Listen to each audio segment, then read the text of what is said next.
सभी बीएलई भाइयों को मेरा नमस्कार। मैं नवल किशोर शर्मा सीएससी उत्तर प्रदेश टी से आप सभी बीएलई भाइयों का हार्दिक स्वागत करता हूं। आधार से संबंधित जो हमारे बीएलई भाइयों के थ्रू आधार यूसीएल आधार संशोधन डेमोग्राफिक अपडेट का कार्य हम लोग करते हैं सीएससी के माध्यम से, तो उस पे विस्तार से चर्चा करेंगे कि किस तरह से हम लोग आधार यूसीएल पे काम करते हैं और आधार यूसीएल पे काम करते समय हमें किन किन सावधानियों का विशेषतः ध्यान रखना होता है। क्योंकि आधार एक ऐसा इकोसिस्टम है जिसमें कि हम पब्लिक के साथ में डायरेक्ट जुड़े हुए हैं और उसको एक ऐसी सर्विस जो कि कुछ एक ही पॉइंट्स पे मिल पाती है रेजिडेंट को। और आधार चूंकि आज की डेट में इतना एक इम्पोर्टेंट डॉक्यूमेंट बन चुका है कि हम लोग अगर अपने आसपास देखते हैं तो रोजमर्रा की जो जितनी भी हम एक्टिविटी जिन चीजों के साथ इन्वॉल्व हैं, तो मोस्टली अगर सरकारी हो गई या गैर सरकारी जितनी भी सर्विसेज है उसमें आप कहीं ना कहीं डायरेक्ट इनडायरेक्ट वे में पाएंगे कि आधार की जरूरत हमको आए दिन पड़ती है। तो हमारे बीएलई भाई जो कि आधार यूसीएल के माध्यम से आधार डेमोग्राफिक अपडेट का कार्य करते हैं, तो उनको ये जानना समझना बहुत जरूरी है कि जब आधार पे आप आधार संशोधन का कार्य कर रहे हैं तो उस दौरान किन किन जो सावधानियों का विशेषता उनको ध्यान रखना है, जिससे कि चाहे वो कस्टमर के साथ व्यवहार वाली बात हो या फिर जो आप टेक्निकल वर्क कर रहे हो, तो उस दौरान कौन कौन सी सावधानियों का विशेष ध्यान रखना है, जिसकी वजह से आपका जो सेंटर है और जो कस्टमर्स आपके यहाँ रेजिडेंट काम कराने आ रहे हैं उनके बीच में आपका समन्वय अच्छा रहे और आप लॉन्ग लास्टिंग लंबे समय तक काम कर पाए। तो हम लोग शुरुआत करते हैं इस सेशन की, और इसमें सबसे पहले हम बात उसी चीज से करेंगे कि जो हम काम कर रहे हैं, हमारे यूसीएल पे जो बीएलई भाई काम करते हैं, तो उसमें सबसे पहले व्यवहार वाली बात आती है कि व्यवहार जो हमारा है किस तरह का होना चाहिए रेजिडेंट के साथ में। कम्युनिकेशन एंड मैनेजिंग रेजिडेंट, जो रेजिडेंट आपके यहाँ काम कराने आ रहे हैं तो उनके साथ आप इस तरह का कम्युनिकेशन रखें कि किसी भी तरह का उसके साथ में कोई छल फरेब या झूठ सच इस तरह की चीजें नहीं आए निकल के। क्योंकि जब से आधार एक्ट 2016 में एक्ट बना, तब से जो आधार है उसमें एक्ट के अकॉर्डिंग जो सेक्शन वाइज कुछ एक नियम कानून बनाए गए हैं कि अगर किसी भी रेजिडेंट के साथ में हम लोग कुछ भी अगर मिसबिहेव या इस तरह की कुछ एक्टिविटी करते हैं तो उसके अगेंस्ट में हमारे अगेंस्ट यूआईडीआई के द्वारा कुछ एक एक्शन लिए जा सकते हैं। तो हमें जो रेजिडेंट है उसके साथ में कम्युनिकेशन और जो रेजिडेंट आया है उसके साथ में व्यवहार अच्छा रखना है। जो दिन में हम काम करते हैं तो डेली अपना जो काम है ड्यूटी है उसको प्लान करें कि किस तरह से हमें काम करना है। हमें अपने सेंटर पे प्रतिदिन काम करना है। ऐसा नहीं है कि हम आज सेंटर पे काम कर रहे हैं 4 दिन सेंटर अपनी मर्जी से बंद रखते हैं, क्योंकि आप एक ऐसी सर्विस डिलीवर कर रहे हो जो कि लिमिटेशंस है लोगों को उस सर्विस का लाभ लेने के लिए। बहुत सारे, जैसे हम अगर यूपी में बात करें तो हमारे लगभग 1.5 लाख से अधिक सीएससी सेंटर्स हैं, लेकिन लिमिटेशंस है कि सारे सीएससी सेंटर जो हमारे बीएलई हैं वो इस काम को नहीं कर पाते हैं। अगर यूपी में बात करें तो यूपी में 5000 प्लस सेंटर्स का ही स्कोप है हमारे पास में कि इन्हीं सेंटर्स के माध्यम से हम यूआईडीआई के द्वारा जो ऑथराइज है वो काम करा सकते हैं। तो एक लिमिटेशन है जिस काम को कराने की रेजिडेंट के पास में। तो आप लोगों से सभी से यही उम्मीद रहती है हम लोगों की कि आप लोग नियमित रूप से अपने सेंटर का संचालन करें अपनी मर्जी से। अल्टरनेस अगर किसी के साथ में कोई बहुत ज्यादा विशेष समस्या नहीं है तो अपना सेंटर डेली नियमित रूप से आप खोलें। आप सुबह 8 बजे से शाम 8 बजे तक, जैसा कि हम लोगों ने कम्युनिकेशन किया हुआ है आपके साथ में, सुबह 8 से शाम 8 बजे तक आप आधार करेक्शन का काम कर सकते हैं।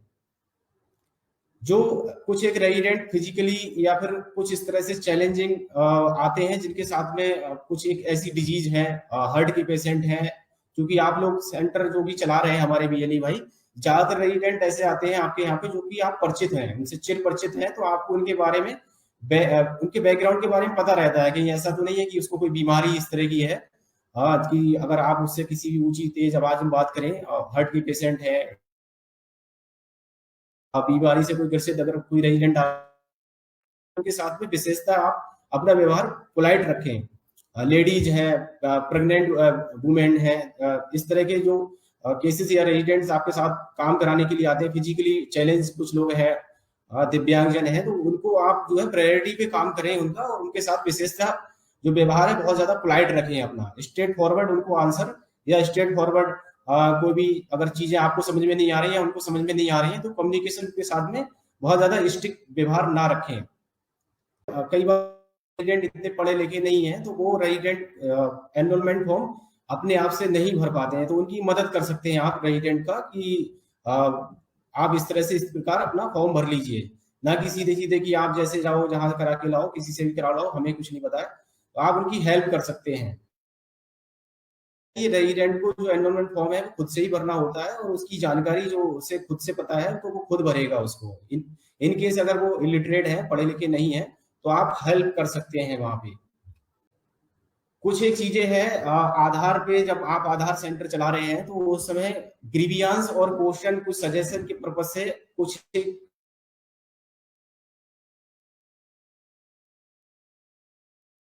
बढ़िया है कि कुछ एक मेल आईडीज हैं, तो वो मेल आईडी आप अपने सेंटर पे जरूर रखें लगा के। हम लोग आईसी मटेरियल की बात करते हैं तो आप लोगों से ब्रांडिंग की जो बात होती है, तो एक ये उसका पार्ट है कि आपके सेंटर पे प्रॉपर ब्रांडिंग तो हो ही। आधार सेवा केंद्र जो आप आधार संशोधन केंद्र चला रहे हैं, तो आधार संशोधन केंद्र एक तो आपका पहले बेस सीएससी है, तो सीएससी से संबंधित ब्रांडिंग, सीएससी का लोगो, आपको आधार संशोधन का काम मिला है तो बैंक बीसी, जिस भी बैंक के आप बीसी है उस बैंक से संबंधित ब्रांडिंग आपके सेंटर पे होनी चाहिए।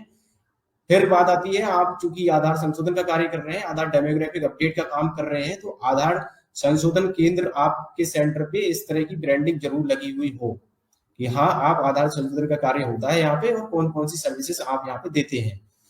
आधार संशोधन के दौरान आपको कौन सी चीजें नहीं करनी चाहिए, डूज डोंट डूज, इस तरह की जो गाइडलाइंस है वो पूरी आपके सेंटर पे लगी हो, आपके सेंटर पर रेट लिस्ट लगी हुई हो। आप अपने जो कस्टमर्स आते हैं उन कस्टमर्स की एंट्री के लिए उन्होंने क्या काम किया, आपने कितना उनसे चार्जेस लिया किसी भी सर्विस का, तो वो एक रजिस्टर, कस्टमर रजिस्टर आप अपने सेंटर पे जरूर बना के रखें। रेजिडेंट जो भी आपके यहाँ काम कराने आते हैं और उनको अच्छे से समझा के भेजें कि जो आधार जनरेशन का प्रोसेस है, मैक्सिमम टाइम लिमिट जो है वो 90 डेज का टाइम पीरियड होता है, तो उस टाइम पीरियड से पहले जो है रेजिडेंट अपने घर पे बैठ के 1947 जो हेल्पलाइन नंबर है उस पर अगर वो अपना एनरोलमेंट नंबर बताएंगे तो वहां से भी वो जानकारी ले सकते हैं कि जो उन्होंने आधार अपडेट का कार्य कराया था तो उनका आधार जनरेट हुआ या नहीं हुआ है। क्योंकि कई बार होता क्या है कि जो रेजिडेंट सेंटर से आपके संशोधन कार्य करा के जाते हैं तो वो बार बार या तो आपको कॉल करते हैं या फिर आपके सेंटर पे आके, अगर वो आपके आसपास के रहने वाले हैं तो आपके सेंटर पे पूछने आते हैं कि हमारा जो हमने काम कराया था वो अभी हुआ नहीं हुआ भैया।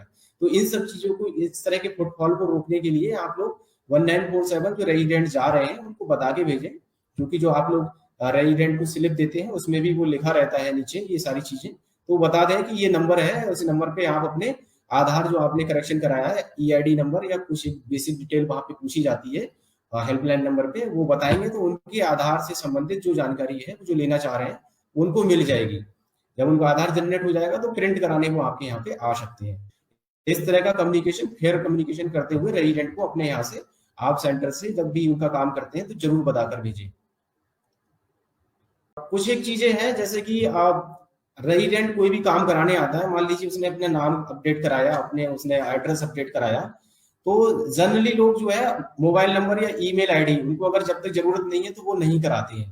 ठीक है, पीओए वो लेके आया होगा जिस से संबंधित वो अपना वो अपडेशन कराने आया है तो वो डॉक्यूमेंट लेके आया होगा। लेकिन अगर वो मोबाइल नंबर मेल आईडी के लिए आपसे नहीं भी कह रहा है लगाने के लिए, तो आप जो रेजिडेंट है उसको सजेस्ट करिए कि मोबाइल नंबर और मेल आईडी भी अपने आधार से वो लिंक करा लें, अपने आधार में मोबाइल मेल आईडी को अपडेट करा लें, क्योंकि mobile number mail ID update कराने का कोई एडिशनल डॉक्यूमेंट भी नहीं चाहिए होता है।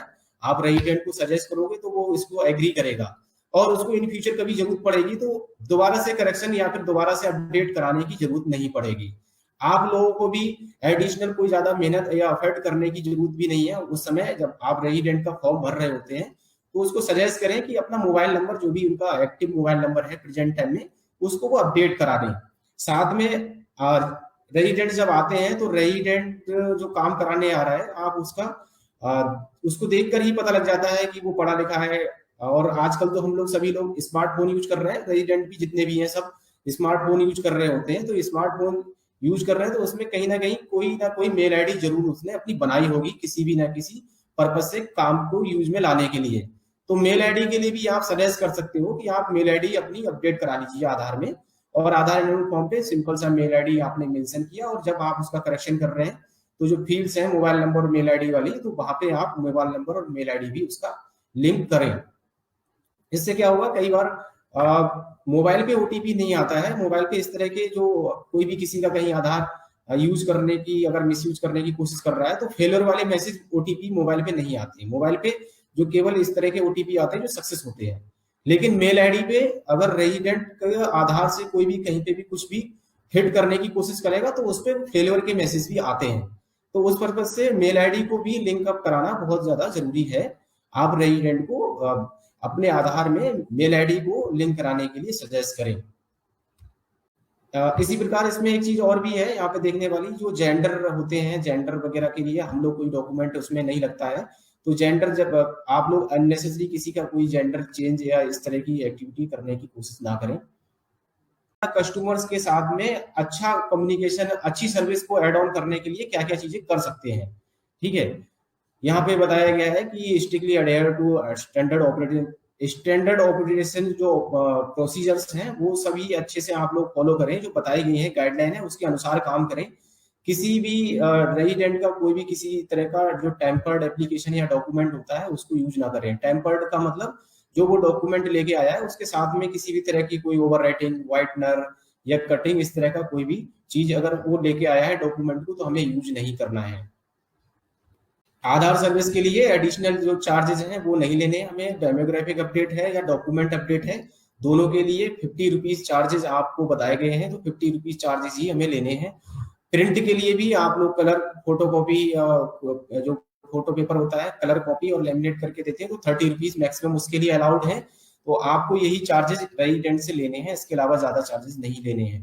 सिस्टम है, आपको कभी भी विदाउट यूआईडी, सीएससी यूआईडी जो टीम है हमारी, 4 लोग हम यहाँ स्टेट में हैं, हमारे सेंट्रल टीम से भी आपको अगर कभी भी कोई कॉल आती है तो सेंट्रल टीम से, या आपको लग रहा है कि अननोन नंबर से कॉल आ रही है और आपको इंसिस्ट कर रहा है कि वो अपना आईडी डेस्क पे दे दीजिए या कोई ओटीपी बता दीजिए, तो प्लीज बिल्कुल भी ऐसा व्यवहार ना करें उनके साथ में। हम लोगों से जरूर संपर्क करें, जो यूआईडी सीएससी यूपी में यूआईडी की टीम है उनको बताएं। अपने डिस्ट्रिक्ट मैनेजर को भी आप बता सकते हैं, इन केस अगर यहाँ पे स्टेट में आप अप्रोच नहीं कर पा रहे हैं, तो हमारे जिले में डिस्ट्रिक्ट मैनेजर, डिस्ट्रिक्ट टीम है, उनको बताएं कि इस तरह से हमारा आधार सॉफ्टवेयर को रिमोट पे लेने के लिए, हैंड एक्स पे देने के लिए कॉल आ रही है, या कोई ओटीपी या इस तरह की कोई भी एक्टिविटी करने के लिए आपके साथ में व्यवहार बनाने की कोशिश कर रहा है, तो प्लीज किसी को भी, अननोन पर्सन को आप लोग अपना एनीडेक्स बिल्कुल भी ना दें। जो आधार पे आप सिस्टम यूज कर रहे हैं उस सिस्टम को एनीडेक्स पे बिल्कुल नहीं दें।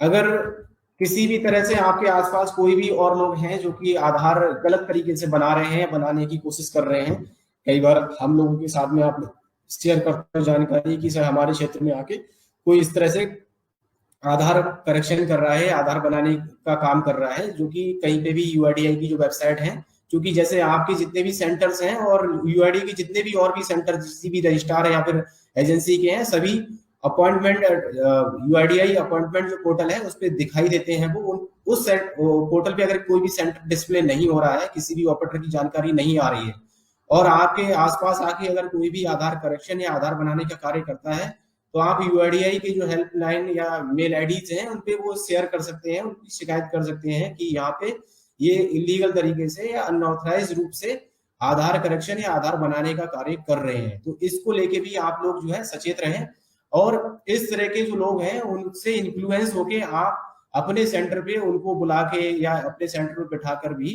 काम कराने की कोशिश ना करें। आप सीएससी के साथ जुड़े हुए हो तो सीएससी के साथ, या सीएससी ने जो आपको प्लेटफॉर्म दिया है आधार यूसीएल या डेमोग्राफिक अपडेट का, उसी प्लेटफॉर्म को यूज करें। किसी भी तरह से और कोई वेबसाइट या कोई और सॉफ्टवेयर या किसी भी दूसरी एजेंसी को बुला के उसके ऑपरेटर को आप अपने सेंटर पर बिठा के आधार से संबंधित अनऑथराइज वे में जो काम है वो बिल्कुल भी ना करें। आप कोई ना दूसरा पोर्टल यूज करें, ना किसी भी दूसरे व्यक्ति या किसी रजिस्ट्रार एजेंसी की मशीन जो चल रही है उसको अपने सेंटर पे बिठा के काम करने के लिए अलाउ करेंगे। क्योंकि आप सीएससी के साथ जुड़े हुए हैं, सीएससी का जो प्लेटफॉर्म है आधार करेक्शन के लिए आपको दिया गया है, आधार डेमोग्राफिक अपडेट के लिए यूसीएल दिया हुआ है। तो जितना भी आपको करेक्शन करना है, चाहे वो मोबाइल लिंकेज है, चाहे नाम करेक्शन है, एड्रेस अपडेट है, डीओबी है, मेल आईडी है, कुछ भी है, किसी भी तरह का डेमोग्राफिक अपडेट है, तो आपको केवल अपने यूसीएल सॉफ्टवेयर के माध्यम से करना है। किसी भी तरह की वेबसाइट्स या किसी के बताने पे, समझाने पे और जो चीजें हैं वो उसको आप प्लेटफॉर्म को यूज नहीं करेंगे जो कि ऑथराइज नहीं है। यूआईडीआई के द्वारा जो पॉलिसीज बनाई गई हैं उनका किसी भी तरह से कोई भी वॉयलेशन करता है तो उस वॉयलेशन पे यूआईडीआई के द्वारा भिन्न भिन्न तरह की जो पेनल्टी क्लॉजेज हैं उसके अनुसार पेनल्टी लगती है और वो पेनल्टी इम्पोज होगी। तो इस तरह की चीजों से बचने के लिए हमें इन सभी चीजों का ध्यान रखना है। अब हम लोग डिस्कस करेंगे आगे डॉक्यूमेंट आधार। जब हम आधार एनरोलमेंट या आधार करेक्शन का कार्य कर रहे होते हैं तो उस समय हमें कौन कौन से डॉक्यूमेंट हैं जो कि यूआईडीआई के द्वारा वैलिड हैं, किस तरह से बताए गए हैं कि हमें जो डॉक्यूमेंट लेने हैं। सबसे पहले बात करें तो पीओआई, पीओए, पीओआर, डीओबी। डीओबी के लिए जो बर्थ से संबंधित कुछ एक चीजें हैं, ये पीओआई, पीओए, पीओआर, डीओबी मतलब एक तो identity proof, address proof, relationship का प्रूफ या बर्थ से संबंधित प्रूफ। ये 4 तरह के जो डॉक्यूमेंट है ये मैंडेटरी हैं। ये डॉक्यूमेंट्स होते हैं किसी के, तभी कोई नया आधार बनवा पाता है अपना, या कोई करेक्शन कराना है तो इनसे संबंधित कुछ एक डॉक्यूमेंट लेके आएगा तभी वो करेक्शन करवा पाएगा। मान लीजिए पीओआई की बात करें तो किसी को अगर नाम चेंज कराना है, अपनी आइडेंटिटी से संबंधित कुछ भी चेंजेस कराने हैं तो उसको पीओआई लेके आना होगा। अपने एड्रेस में किसी भी तरह का कोई करेक्शन कराना है उसको तो उसे पीओए लेके आना होगा कोई भी। पीओआर रिलेशनशिप के बिहाफ पे जो एचओएफ बेस्ड है या उस तरह के जो हम लोग डॉक्यूमेंट या डिक्लेरेशन के बिहाफ पे जो करेक्शन करते हैं तो वहां पे पीओआर से संबंधित डॉक्यूमेंट्स लेके आने होते हैं। DOB date of birth correction, या डीओबी को अपने आधार में ऑथेंटिकेट कराने के लिए कि हाँ मेरी एज इतनी है तो उसमें उसे बर्थ से संबंधित, अपनी डेट ऑफ बर्थ से संबंधित डॉक्यूमेंट दिखाने होते हैं तभी उसका आधार हम करेक्शन कर पाते हैं, या किसी को आधार अपना नया बनाना है तो वो बनवा पाता है। ये डॉक्यूमेंट्स की लिस्ट है। ये डॉक्यूमेंट की लिस्ट को आप अपने सेंटर पे जरूर चस्पा करके रखें। हो सके तो इसको 2x3 या 2x2 अपने सेंटर की जो साइज है उसके हिसाब से आप फ्लैश बैनर बनवा लीजिए, बड़ा बड़ा लिखवा के अपने सेंटर पे जरूर इसको चस्पा करके रखें। अगर फ्लैक्स नहीं बनवा पा रहे हैं तो प्रिंट जरूर बना के रखें। अपने सेंटर पे एक आप बोर्ड बना लीजिए, उस बोर्ड पे इसको A4 साइज पे प्रिंट करके भी क्लियरली बोल्ड लेटर्स में आप प्रिंट करके रखें। क्योंकि कई बार रेजिडेंट्स हम लोगों से आके आर्गुमेंट करती हैं कि हम जो डॉक्यूमेंट लेके आए हैं आप नहीं ले रहे हो, इससे हमने पहले बनवाया था या हमारे भाई का बन गया या हम दूसरे कहीं पे जाते हैं तो वहां पे बन जाता है, आप लोग नहीं बना रहे हो। तो प्लीज उनको जवाब देने के लिए, उनको संतुष्ट करने के लिए आप लोग सेटिस्फेक्शन के लिए ये पीओआई, पीओआर और पीओए से संबंधित जो भी डॉक्यूमेंट्स की लिस्ट है, वैलिड डॉक्यूमेंट की लिस्ट अपने सेंटर पे जरूर लगाकर रखें और उनको दिखाएं कि हम आपका अगर काम नहीं कर पा रहे हैं तो प्लीज वो हम असमर्थ हैं इसलिए क्योंकि आप जो डॉक्यूमेंट लेके आए हैं वो जो यूआईडीआई की वैलिड डॉक्यूमेंट की लिस्ट है उसमें लाई नहीं करता है, उसमें आपका डॉक्यूमेंट लिस्ट में नहीं आ रहा है, इसलिए हम आपका जो काम आप करेक्शन का कराने आए हैं, नाम का, पता का या फिर कुछ भी और डीओबी वगैरह कराने आया है तो वो नहीं कर पा रहे हैं हम लोग। इसलिए इस डॉक्यूमेंट की लिस्ट को अपने सेंटर पे जरूर लगा कर रखें। आप लगा कर रखोगे तो दिन में 2-4 बार आपके सामने से ये लिस्ट निकलेगी तो आपको ये ऑटोमेटिक, आप लोग कई बार छोटी छोटी चीजें पूछते हैं कॉल करके, आप दूसरे साथी से पूछते हो, कई बार हमसे पूछने लगते हो कि सर डीओबी के लिए क्या क्या लगा सकते हैं, तो अगर ये लिस्ट आपके सेंटर पर लगी रहेगी तो ये लिस्ट आपको ऑटोमेटिक याद हो जाएगी एक समय रहते आने पर। बार बार आपको किसी और से कंसल्ट या पूछने की जरूरत ही नहीं रह जाएगी। डॉक्यूमेंट बेस्ड कुछ एक चीजें और ध्यान रखनी है। जो डॉक्यूमेंट है वैसे तो पीओआई, पीओआर, पीओए की जो लिस्ट है आपके सेंटर पे लगी रहेगी, लेकिन कुछ और डीपली जो चीजें हैं उन डॉक्यूमेंट्स में ध्यान रखने योग्य वो मोटी मोटी 2-3 चीजें हैं। आप लोग थोड़ा सा इसको याद रखेंगे कि एक तो डॉक्यूमेंट जो भी वो लेके आए रेजिडेंट, वो ओरिजिनल डॉक्यूमेंट ही लेकर आएगा, कलर कॉपी होगी, ओरिजिनल डॉक्यूमेंट होगा। ठीक है, आपको अगर कई बार ये भी रहता है कि वो डॉक्यूमेंट लेके आया ब्लैक एंड व्हाइट है, ठीक है, तो ब्लैक एंड व्हाइट की जो डॉक्यूमेंट रहते हैं लेकिन अगर वो ओरिजिनल है तो उसकी ओरिजिनलिटी उस डॉक्यूमेंट में दिखती है। स्टैंप लगा के आया होगा तो स्टैंप तो एटलीस्ट जो इस तरह के साइन या स्टैंप हुए होंगे तो वो तो कलर ही उसमें दिख जाएगा कि वो जो है किस तरह का डॉक्यूमेंट है। फिजिकल चेक करके आप चेक कर पाओगे उसको कि वो ओरिजिनल है या वो कोई भी डुप्लीकेट उसका लेके आया है डॉक्यूमेंट का। ठीक है, तो प्लीज जो भी वो डॉक्यूमेंट लेके आएगा आप रेजिडेंट से हम लोग ओरिजिनल डॉक्यूमेंट की ही डिमांड करते हैं, हम किसी भी तरह की जीरोक्स या फोटोकॉपी यूज नहीं करते हैं। पीओआई, पीओबी जो भी डॉक्यूमेंट है उसमें रेजिडेंट का नाम जो है वो जरूरी है, रेजिडेंट के नाम से ही वो होने चाहिए। ऐसा नहीं है कि वो उसके फैमिली मेंबर का लेके आ गया और बोलेगा कि मेरा आधार सही कर दो, ठीक है। तो वो डॉक्यूमेंट जो लेके आएगा उसके नाम से ही वो डॉक्यूमेंट होने चाहिए। और जो वो डॉक्यूमेंट आते हैं, कुछ एक डॉक्यूमेंट ऐसे होते हैं जिनकी वैलिडिटी होती है, जैसे कि आप पासपोर्ट है, ड्राइविंग लाइसेंस है, तो इनकी वैलिडिटी है। या यूआईडीआई का स्टैंडर्ड फॉर्मेट भी हम आजकल यूज करते हैं, जो जिसमें कि एड्रेस अपडेट के लिए या कुछ भी और अपडेट कराना है, तो यूआईडीआई के स्टैंडर्ड फॉर्मेट को जो हम यूज कर रहे हैं, तो उसकी भी एक वैलिडिटी है।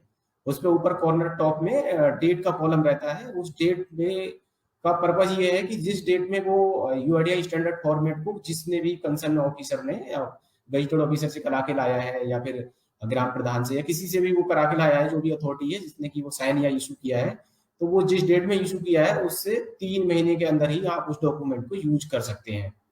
तो जो डॉक्यूमेंट जिनकी वैलिडिटी है, पासपोर्ट, ड्राइविंग लाइसेंस, इन सभी की वैलिडिटी होती है 15-20 साल जो भी है।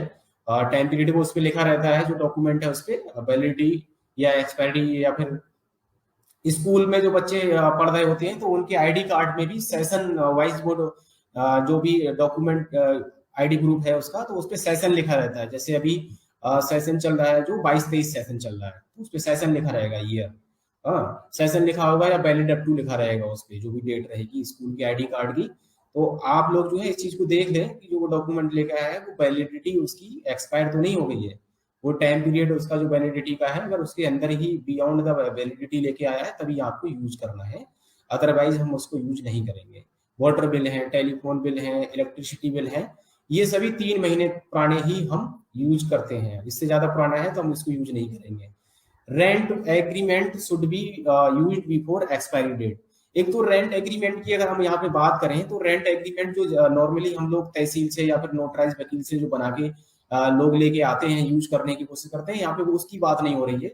जो रेंट एग्रीमेंट है वो रजिस्ट्रार ऑफिस से जो रजिस्ट्री करते हैं, जिस तरह से रजिस्ट्रार ऑफिस है, रजिस्ट्रार ऑफिस से जो जारी किया हुआ रेंट एग्रीमेंट है, उस एग्रीमेंट की बात यहाँ पे हो रही है। और वो भी जो है एक्सपायरी डेट से पहले का ही होना चाहिए। ऐसा नहीं है कि मुंबई में 4 साल पहले रह रहे थे और वहां पे कोई उन्होंने वो डॉक्यूमेंट बनवाया था और उसके बाद यहाँ पे आ गए और यहाँ पे अलग जगह रहने लगे हैं, लेकिन मुंबई वाले डॉक्यूमेंट को यूज कर रहे हैं जो एग्रीमेंट था उनका।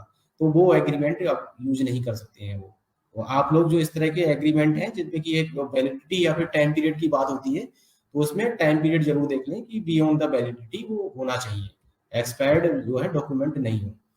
अब HOF बेस्ड जो हम लोग अपडेट करते हैं, आप लोगों को हमने एक फॉर्मेट शेयर किया कि इन केस अगर कोई भी head of the family member है, कोई फादर है और वो अपनी फैमिली में जो भी और मेंबर्स हैं, उनके बच्चे हैं, किसी का कराना चाह रहे हैं, तो वो एड्रेस अपडेट करा सकते हैं, ठीक है। तो HOF बेस्ड जो आप लोग एड्रेस अपडेट करेंगे, वहां पे बात हो रही है HOF मतलब हेड ऑफ द फैमिली, जो उस फैमिली का मेन हेड है, उसका ही वो अपना डिक्लेरेशन दे सकता है डाउन लाइन जो उसके फैमिली में मेंबर्स हैं, कि अगर उसके आधार में जो एड्रेस है उनका एड्रेस भी वो कर किया जा सकता है, उनको फिर दूसरे किसी डॉक्यूमेंट की जरूरत नहीं है, ठीक है। तो यहाँ पे उसी सेम फैमिली के इमीडिएट जो भी उसका वो है हेड ऑफ द फैमिली, उसी का डॉक्यूमेंट या फिर उसी की डिक्लेरेशन के बिहाफ पे एड्रेस करेक्शन होता है।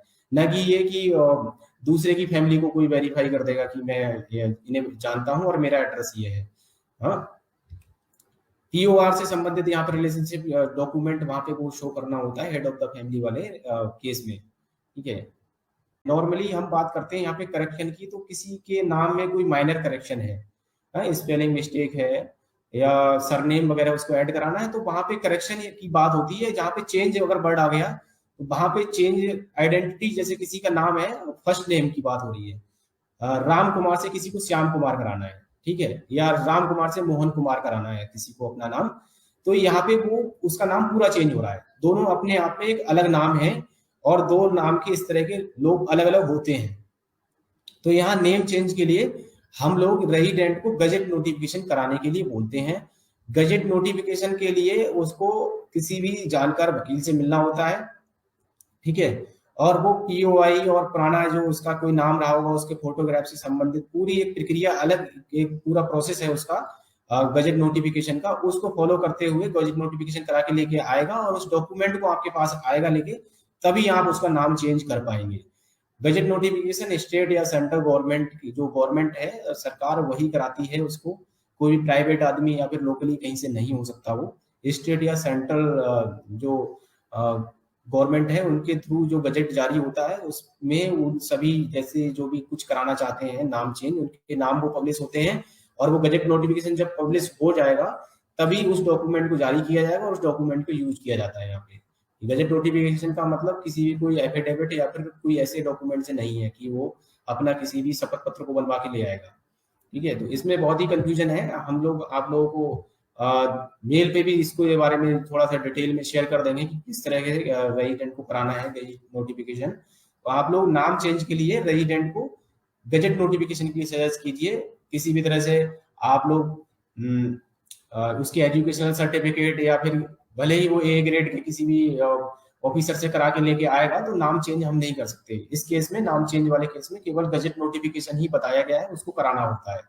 ठीक है, दूसरी बात आती है कि जो बच्चे जिनके अगर एनरोलमेंट 0 से 5 ईयर एज ग्रुप के हैं और उनकी एज में और birth certificate issued by registration act, ये इसमें बताया गया है कि जो भी इस एज ग्रुप के जो बच्चे हैं वो अपना बर्थ सर्टिफिकेट के बिहाफ पे इसको करा सकते हैं। Change will not be continued as name change for fix और threshold to updates available to a resident. इसमें नेम चेंज के लिए आप लोगों को सबको पता है कि भाई उसने अगर एक बार करा लिया तो दूसरी बार कराने के लिए भी फिर उसको इसमें लिमिटेशंस हैं, एक बार ही करा सकते हैं। दोबारा कराने के लिए अगर वो कराता है तो फिर उसको आप सजेस्ट करेंगे कि आरओ से कंसल्ट करेगा रेजिडेंट। कुछ एक माइनर चेंजेस के लिए आप लोग एक्सेप्ट कर सकते हैं, जैसे विनय कुमार का आधार में नाम है, विनय कुमार पीओआई में है और उसमें कुछ एक मिस्टेक थी उनके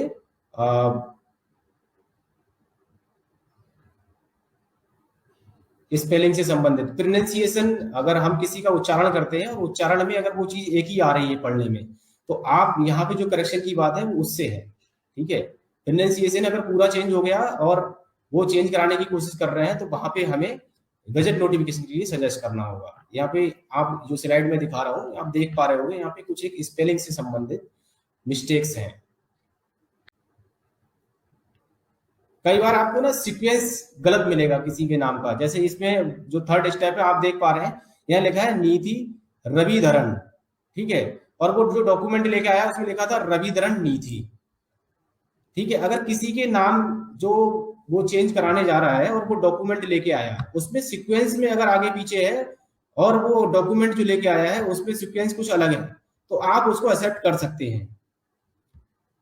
थर्ड वाला जो मैं आपको स्लाइड शो कर रहा हूं आप देख पा रहे होंगे, इसमें लिखा है नीति रविधरन, लेकिन जो वो डॉक्यूमेंट ये आधार में उसके नाम था, जो वो डॉक्यूमेंट लेके आया पीओए उसमें लिखा है रविधरन नीति।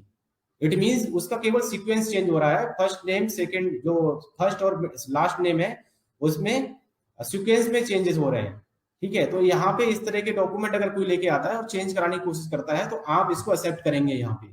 ठीक है, अभी यही चीज हम लोग मैं अभी आपको नेक्स्ट जो पीपीटी है उसमें शेयर करूंगा। आजकल जो हम डॉक्यूमेंट अपडेट वाली बात कर रहे हैं, डॉक्यूमेंट अपडेट में कुछ एक इस तरह की माइनर चेंजेस को यूआईडीआई ने एक्सेप्ट किया है इसको और उन्होंने अलाउ कर दिया है इन चीजों को। अगर इस तरह की कुछ मिस्टेक्स के साथ में कोई डॉक्यूमेंट अपडेट करने जा रहे हैं आप तो आपको फिर उसको डेमोग्राफिक अपडेट करने की जरूरत नहीं है, वो डॉक्यूमेंट एक्सेप्टेबल है। इसमें संशोधन किया है यूआईडीआई ने, तो इस तरह की चीजों में आप लोग करेक्शन या फिर डॉक्यूमेंट अपडेट करते समय उसके डॉक्यूमेंट एक्सेप्ट कर सकते हैं। ये एचओए बेस्ड जो एक डॉक्यूमेंट या डिक्लेरेशन शेयर की गई है जहां पे कि हेड ऑफ द फैमिली किसी का भी जो है उसके लिए वो अलाउ कर सकता है पीओआर से संबंधित, यहाँ पे दिया गया है तो इसको यूज कर सकते हैं आप लोग हेड ऑफ द फैमिली वाले केस में। इसमें इमीडिएट फैमिली मेंबर का जो नाम है वो होना चाहिए, father mother husband wife son daughter brother, इस तरह के लोग अपना हेड अगर वो हेड ऑफ द फैमिली है तो उनको वेरीफाई करके अलाउ कर सकते हैं। हमने इस स्लाइड में यही समझा कि नेम चेंज के लिए एक तो मेन बात ये है कि गजट नोटिफिकेशन कराना जरूरी है। ठीक है, किसी भी तरह का जो है अडॉप्टेशन सर्टिफिकेट मैरिज सर्टिफिकेट ये पीओआई के संबंध में ये इस तरह की चीजें यूज नहीं की जाएंगी, हम लोगों को गजट नोटिफिकेशन कराना होगा। ठीक है, दूसरा चीज हमें डीओबी से संबंधित अगर किसी ने क्रॉस लिमिट हो गई है उसकी जो बताई गई है डीओबी चेंज करने की, अगर वो क्रॉस लिमिट वाला केस हो चुका है तो उसके लिए रेजिडेंट को एक सेल्फ डिक्लेरेशन देनी होती है और इस केस में केवल हम लोग बर्थ सर्टिफिकेट जारी होता है, बर्थ सर्टिफिकेट को ही यूज करते हैं। दोनों का एक सिंगल पीडीएफ बना के हमारा जो सॉफ्टवेयर है उसमें एक ऑप्शन अलग से दिया गया है एक्सेप्शन केस के लिए, तो वहां पे उसको सेलेक्ट करके और दोनों की एक साथ सिंगल पीडीएफ बना के अपलोड करते हैं। सेम हम लोग जो है lakhnau.special@uidi.net.in हमारा लखनऊ आरओ है, उसकी मेल आईडी है, उस पे आप लोगों को उसकी एनरोलमेंट स्लिप, डिक्लेरेशन और बर्थ सर्टिफिकेट, ये तीनों डॉक्यूमेंट मेल करने होते हैं। उसमें लिख के उसका डिटेल पूरा कि मैंने क्या कहाँ पे क्या काम कराया। और नॉर्मली इस प्रक्रिया को जो है मेल करने की जो प्रक्रिया है वो रेजिडेंट को खुद ही करना होता है। इन केस अगर रेजिडेंट इतना समझदार है, पढ़ा लिखा है, या उसके पास मेल आईडी नहीं है, तो आप हेल्प कर सकते हैं उसको मेल करने में। एनरोलमेंट जो डीओबी क्रॉस लिमिट वाले होते हैं, इसमें कई बार देखा गया है कि बीएलई भाई हमारे या फिर जो ऑपरेटर्स हैं वो ये कहते हैं कि हमने जो प्रक्रिया बताई गई थी उसी को फॉलो किया, उसके बावजूद हमारा जो एनरोलमेंट है वो रिजेक्ट हो गया। तो उस पे मुझे आप लोगों को थोड़ा सा क्लियरिटी फिर से यही देनी है कि अगर वो रेजिडेंट का एनरोलमेंट रिजेक्ट हो जाता है तो आपको इस चीज से परेशान नहीं होना है, क्योंकि ये जो एनरोलमेंट है एक नॉर्मल एनरोलमेंट नहीं है, एक्सेप्शन हैंडलिंग केस है ये, ठीक है। और जो हमारा सॉफ्टवेयर है उसमें जो हम नॉर्मली एनरोलमेंट कर रहे होते हैं, क्योंकि ये नॉर्मल केस नहीं था, इसकी प्रक्रिया एक अलग प्रक्रिया बताई गई है, एक मैनुअल प्रोसेस है जिसमें कि आपको एक मेल भी करना होता है, ठीक है। तो आधार एनरोलमेंट क्लाइंट उसको, चूंकि ये नॉर्मल एनरोलमेंट नहीं था, वो 24 घंटे के अंदर आपको रिजेक्शन दिखाएगा और वो रिजेक्ट होगा, एनरोलमेंट 100% रिजेक्ट होता है इस केस में, ठीक है। लेकिन चूंकि जो दूसरा एक पार्ट आपको बताया हुआ है, जो प्रोसेस है कि मेल करने वाला, अगर वो आपने मेल कर दिया है, ठीक है, तो आपको जो 90 डेज की टाइम पीरियड है, 90 दिन का टाइम पीरियड है, उस टाइम पीरियड तक पूरा वेट करने के लिए रेजिडेंट को बताना है, ठीक है। जो आपने मेल किए हैं वहां पे ऑन डेली बेस पे जो है मल्टीपल मेल्स जाते हैं उस मेल आईडी पे, तो ये पॉसिबल नहीं है कि जो आपने मेल किया वो 1 2 3 4 दिन में मेल रीड आउट करके और आपका क्यूसी सक्सेसफुल कराया जा सके। तो इसलिए वो जो प्रोसेस है ना थोड़ा सा ज्यादा टाइम टेकिंग हो जाता है, ठीक है। लेकिन जब उसकी क्यूसी होगी, मैनुअल क्यूसी यूआईडी टीम करेगी, जो आपके मेल्स गए होंगे उस मेल को चेक करेंगे और आपने जो एनरोलमेंट क्लाइंट के थ्रू उसका एनरोलमेंट किया है उस डिटेल को वो चेक करेंगे। दोनों चीजें अगर सही पाई जाएंगी, पूरे प्रोसेस को सही से फॉलो किया गया होगा, तो उसकी क्यूसी की बिहाफ पे उसको वो जनरेट किया जाएगा बाद में, ठीक है। तो सभी बीएलई भाई कभी भी परेशान ना हो इस चीज को लेके कि आपने जो एनरोलमेंट किया था वो रिजेक्ट हो गया और हम फिर दोबारा एनरोलमेंट कर देते हैं कई बार। तो प्लीज रेजिडेंट को जो मैक्सिमम टाइम लिमिट किसी भी आधार को जनरेट होने की बताई गई है उस टाइम लिमिट तक वेट करने के लिए बोलिए। इन केस अगर किसी रेजिडेंट को बहुत ज्यादा जरूरत है या फिर उसको बहुत ज्यादा समस्या आ रही है इस चीज से, वो जूझ रहा है काफी समय से, उसका रिजेक्ट हो जा रहा है बार बार, तो आप सजेस्ट कर सकते हैं कि वो आरओ संपर्क कर सकता है रेजिडेंट, वो खुद से संपर्क करे, जो भी डॉक्यूमेंट्स है दस्तावेज के साथ में वो वहां पे पोस्ट भी कर सकता है या फिर जाके सबमिट भी कर सकता है आरओ में। आरओ हमारा जो है लखनऊ है, लखनऊ आरओ जो रीजनल ऑफिस यूआईडीआई है वहां पे जाके वो संपर्क कर सकता है रेजिडेंट खुद से। लेकिन उसको एनरोलमेंट कराना ही होगा। एनरोलमेंट उसे जो क्लाइंट है, चाहे वो यूसीएल हमारे जो बीएलई भाई यूज कर रहे हैं या फिर जो नॉर्मल ईसीएमपी क्लाइंट है जहाँ पे कि न्यू एनरोलमेंट होते हैं, उसके थ्रू भी वो कराएगा, ठीक है। लेकिन उसको दोनों प्रोसेस पूरे कराने होंगे, एक तो वहां पे एनरोलमेंट कराएगा क्लाइंट के थ्रू, और दूसरा जो मेल वाला प्रोसेस है उसको भी वो फॉलो करेगा, ठीक है। तो सभी रेजिडेंट को आप सही जानकारी दें, खुद भी अपनी जानकारी को करेक्ट करें कि ये जो प्रोसेस के थ्रू जितने भी एनरोलमेंट होते हैं वो रिजेक्ट इसलिए होते हैं क्योंकि ये एक एक्सेप्शन केस है, एक्सेप्शन हैंडलिंग में आता है, ये नॉर्मल केस नहीं था। जो डीओबी क्रॉस लिमिट में चले गए, जो डीओबी चेंज करने की जो ऑप्शंस दिए गए थे उससे ज्यादा वो बार ट्राई कर रहा है अपनी डीओबी को सही कराने के लिए, ठीक है। इसलिए उसका जो एनरोलमेंट है वो नॉर्मल एनरोलमेंट ना होकर के एक एक्सेप्शन एनरोलमेंट में जाएगा और दोनों प्रोसेस को उसे फॉलो करना होगा। आधार अपडेट अभी आप लोग जो करते हो थोड़ा सा इकोसिस्टम को समझ लीजिए, कैसे क्या हम लोग आधार अपडेट करते हैं, तो उसमें क्या चीजों की जरूरत पड़ती है और कौन कौन चीजों को हमें ध्यान रखना होता है। जो हमारा ये ईसीएमपी क्लाइंट है, ये डाटा कैप्चरिंग या फिर एनरोलमेंट जो डेटा एंट्री हो रही है उसको यूआईडीआई सीआईडीआर जो सर्वर है उस पे एंट्री के माध्यम से पहुंचाने का एक मीडियम है।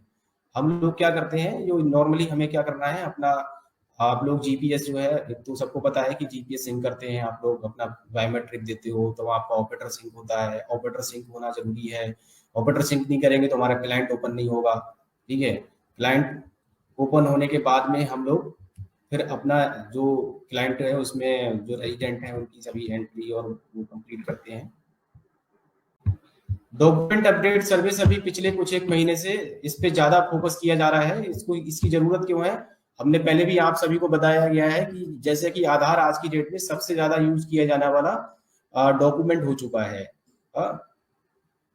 मोस्टली जो सर्विसेज हैं, चाहे वो गवर्नमेंट की डीबीटी सर्विस हो या फिर सरकार किसी भी और भी डिपार्टमेंट जो सरकारी है, सभी जगह आधार यूज होता है। यहाँ तक कि हम मोबाइल की सिम भी परचेज करने जाते हैं तो वो वहां पे भी जो कंपनियां हैं वो आधार की ही डिमांड करती हैं।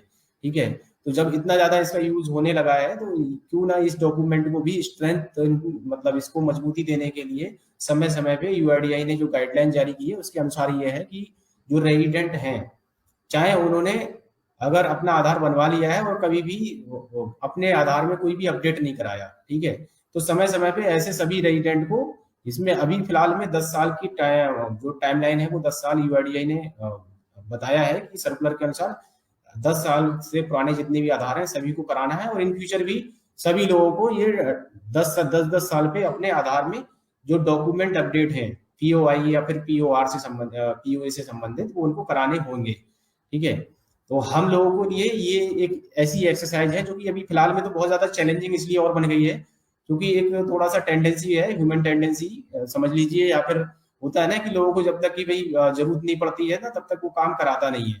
ठीक है, तो अभी कोई ऐसी लिमिटेशन यूआईडीआई के द्वारा या फिर सरकार के द्वारा नहीं लगाई गई कि भाई अगर आप नहीं कराओगे तो आपका आधार काम करना बंद कर देगा, या फिर कुछ ऐसी गाइडलाइन नहीं जारी हुई है तो इसलिए लोग ज्यादा नहीं करा रहे हैं। लेकिन हम लोगों को जो बताना है, अपने जो भी रेजिडेंट हैं, अपने आसपास के लोग जो रहते हैं, आपके सर्किल में जितने भी लोग हैं, आपके जानने वाले हैं, सबको ये बताइए, क्योंकि गवर्नमेंट ने ये जरूर बोला है कहीं ना कहीं कि आने वाले समय में जितनी भी सरकारी योजनाओं का जो लोग लाभ ले रहे हैं उन लोगों को सरकारी योजनाओं का लाभ लेने से वंचित रहना पड़ सकता है अगर उन्होंने अपना आधार में आईडी प्रूफ और एड्रेस प्रूफ अपडेट नहीं कराए।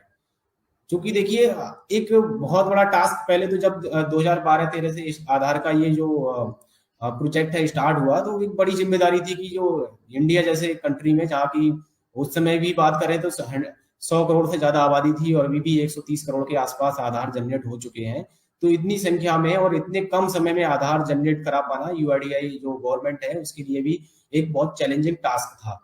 ठीक है, लेकिन अब अगर बात करें आज की डेट में तो 100%, अगर एडल्ट की बात करें तो 100% आधार जनरेशन हो चुका है। ठीक है, तो एक बार तो आधार जनरेशन की बात करें तो आधार जनरेट हो चुके सभी लोगों के हाथ में आधार पहुंचा चुकी है सरकार।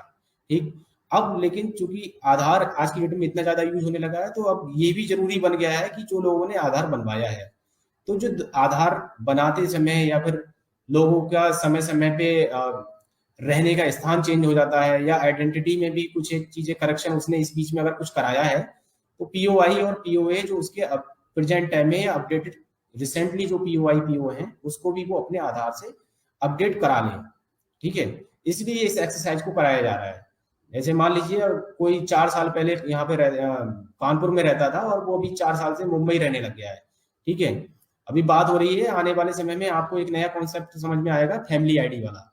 तो फैमिली आईडी गवर्नमेंट अपने यूपी में भी स्टार्ट करने जा रही है। हर एक फैमिली की एक आईडी होगी और उस आईडी का आधार से ही लिंकअप होगा। ठीक है, अब मान लीजिए जो लोग यूपी में रह रहे हैं, यूपी के लोग ही वो बनेगी फैमिली आईडी। ठीक, यूपी में जो लोग रह रहे हैं वो मुंबई से कुछ लोग आए यहाँ पे ट्रांसफर होके। ठीक है, वो 4-5 साल से यहाँ पे यूपी में रहने लगे, सारे डॉक्यूमेंट उनके यूपी के हो गए लेकिन आधार उनका मुंबई का है। अब वो चाह रहे हैं कि मेरी फैमिली आईडी यहाँ पे, मेरा सब कुछ यहाँ पे है, मेरा मकान भी है, मैंने अपना बिजली का बिल भी आता है मेरा मकान के साथ में, टेलीफोन का, पोस्ट ऑफिस, जितने भी बिजली बिल हो गए या फिर पानी का बिल है, सब कुछ उसके नाम से यहाँ पे आता है यूपी में, लेकिन उसका आधार बना हुआ है कहाँ का, मुंबई का। तो अगर उसको फैमिली आईडी बनवानी है तो उसको आधार अपना यूपी का करवाना पड़ेगा। तो इस एक्सरसाइज को इसलिए किया जा रहा है।